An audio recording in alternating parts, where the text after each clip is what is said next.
During Easter week, farmers have largely suspended their protest against the influx of Ukrainian food and the European Green Deal. However, there are still blockades on the borders with Ukraine and smaller protests throughout the country. Meanwhile, Polish farmers have announced that they are changing the form of their protests. Demonstrations will move from the streets to the local offices of members of parliament. The next wave of demonstrations is planned for April 4th in front of the offices of members of parliament and senators across the country. For now, the farmers are inviting MPs and senators to dialogue. According to a farmer's statement, this must be the first step.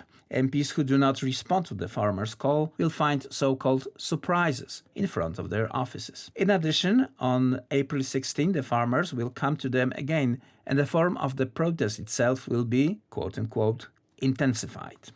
Next week, the farmers will meet in Warsaw to start collecting 100,000 signatures for a social project to dismiss the government. Negotiations between Poland and Ukraine on agriculture imports will begin on Thursday, 28th. According to the Polska Agencja Prasowa, the position of the two governments are getting closer. Krzysztof Paszyk, the leader of the parliamentary group of the agrarian Polish Peasant Party, part of the ruling coalition, said, "We are close to solving these problems together in dialogue. One of the topics will be the grain issue.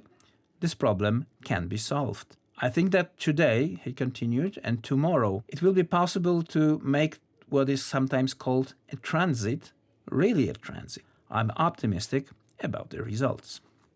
Polish farmers say that much of the Ukrainian grain that is supposed to transit Poland ends up on the domestic market. According to Kyiv, the protests, which have included border blockades and the spilling of Ukrainian grain across rail tracks, are harming its war effort and economy. Ukraine says only a small proportion of the grain it exports passes through Poland. Recently, the EU debate took an unexpected turn when France backed the position of Eastern European countries against Germany, which wants to open EU borders to Ukrainian food exports to help Kyiv finance its war effort.